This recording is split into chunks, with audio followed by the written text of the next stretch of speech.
everybody, it's Miss Higby here and welcome to today's video, and we are reading Mr. Dog and the Rabbit's Habit by Ben Fogle. We have already read chapter 1, so if you're looking for chapter 1 you are in the wrong place because today we are going to be reading chapter 2. So in chapter 1 we met Mr. Dog and we also met Mother Rabbit, and hopefully you can remember, but Mother Rabbit was taken away because she got trapped in a cage, and she was really worried because she had left behind all of her children, all of the baby rabbits, and Mr. Dog very kindly said that he would go and look after them. So let's go and see what happens next. Chapter 2, and this chapter is called White Rabbit. "Unhand me, sir," Mr. Dog barked. Desperately, he turned in a tight circle to break the man's grip on his neckerchief, then sprang backwards. The man reached out to try and catch him, but Mr. Dog ran away as fast as a racehorse, if not slightly faster. "I'll be back," Mr. Dog panted. "Keep your furry chin up, Mother Rabbit." He looked over his shoulder and was pleased to see that the man wasn't following him. Even so, Mr. Dog kept running. "I can't take any chances," he thought. "If anything happens to me now, I'll never reach those poor bunnies." Suddenly, something in the ground sprayed jets of cold water all round, splashing him all over. Ugh! Mr. Dog was soaked in a second and quickly changed direction, running for shelter in the nearest long grass. Whatever was that? As he looked back, Mr. Dog saw that the powerful spray had sent some rabbits running away too. He'd realised he'd seen something like it in a garden before he'd stayed in. "Must be a sprinkler that goes off to scare any animal that comes near." He licked his nose, still panting for breath. But who would leave such a thing out here? Peering through the tall grass, Mr. Dog saw a long hose pipe snaking from the water sprinkler. It stretched all the way to the big new fence. Across the field, the man from before was walking towards the fence with the trap containing Mother Rabbit in his hands. A door swung open in the fence, and both man and trap went through it. "Most mysterious," mused Mr. Dog. "Whoever's behind the big fence. It seems they really don't like rabbits. But why?" He got to his feet. "Well, I'll just have to find out. I wonder if there's a sneaky hound-shaped back way in." But as Mr. Dog began trotting along the field towards the fence, being careful to avoid the water sprinkler, he spotted something that surprised him. And Mr. Dog was surprisingly hard to surprise. And sitting by the corner of the fence in the field was a rabbit who looked very different from all the other rabbits he'd ever met in the wild. It was bigger, white and fluffy, with enormous lop ears.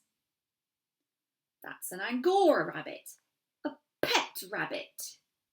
Confused, Mr. Dog scratched the side of his head with his back leg.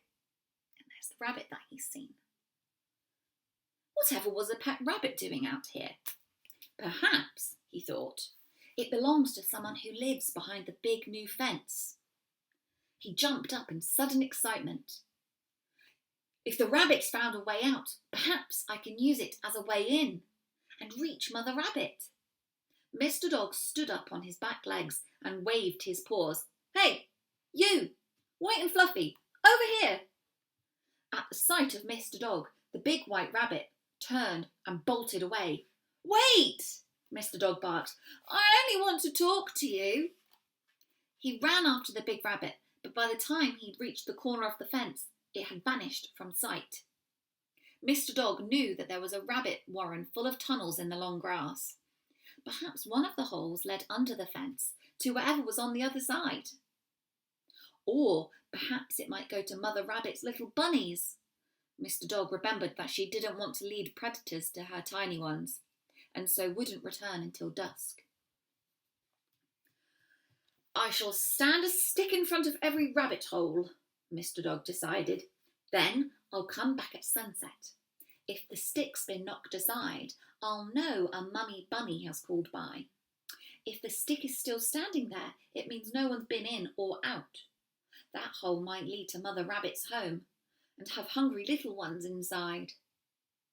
Mr. Dog fetched several sticks and placed one outside every rabbit hole he could see. Then he left the field and went back to his adopted garden. When he returned at sundown with a belly full of food, a fitting reward, he felt, for all the balls he'd had to chase and fetch, Mr. Dog surveyed the burrows in the gathering dark. All of the sticks he'd placed at the entrance to the rabbit holes had been pushed aside, except one. Mr. Dog felt a pang of sadness at the thought of what he had to tell the little bunnies within. He crossed over to that particular hole in the grass and pushed his head inside. "Hello," he called. "Anyone home?" His ears were folded down over his head, but Mr. Dog could hear little whimpers and shivering bodies. He blinked, his keen eyes growing accustomed to the dark. "I'm terribly sorry, but your mother has had to, go away for a bit. I'm here to help you to find a new place to stay." "Mama's gone?" came a quiet, high-pitched voice. "Mama's left us?" came another. "She didn't want to go." Mr. Dog's heart felt as heavy as an elephant. "Don't worry, I'm going to do my very best to get you all back together again." A third voice came out of the darkness. But why would a dog help a rabbit? It sounded deeper than the first two. Dogs hunt rabbits. Dogs eat rabbits. "Well, Mr. Dog doesn't," growled Mr. Dog indignantly. "Mr. Dog, why should we trust you?" "Because D-O-G is the first part of do good, and that's this motto," he grinned. "I'm going to pour my head out of your home now and wait for you all to come and join me."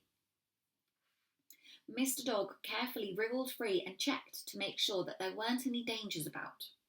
There were lots of other rabbits in the fields, some watching him warily, so he gave them his cheeriest smile.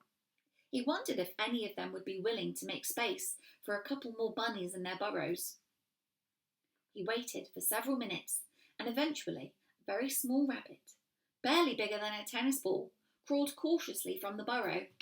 She was brown with tiny ears and big black eyes. Behind her came another small brown bunny, a boy, smaller than his sister and sleepier too. A second girl followed, the smallest of all. The siblings sat side by side, looking up at Mr. Dog. "Are you sure you won't eat us?" whimpered the tiny bunny. "Certain," said Mr. Dog. And there is Mr. Dog there, looking into the rabbit hole. The bunny's big sister turned back to the burrow. "It's all right," she squeaked. "We haven't been eaten. You can come out too." Another rabbit emerged from behind brother and sister. Only this one was easily twice their size, with white fur, floppy ears and a pink twitching nose. Mr. Dog's eyes grew wider. "That Angora rabbit I saw. It's you!" And there's all the bunnies that have come out from the hole. Well, one of them doesn't quite look like they belong. They look a little bit different to the other rabbits that have been in the rabbit warren. So you'll have to come back tomorrow to find out who this extra bunny rabbit is. And I will see you then ready to read chapter 3 for Mr. Dog and the Rabbit Habit. And I look forward to seeing you all there. Take care. Bye.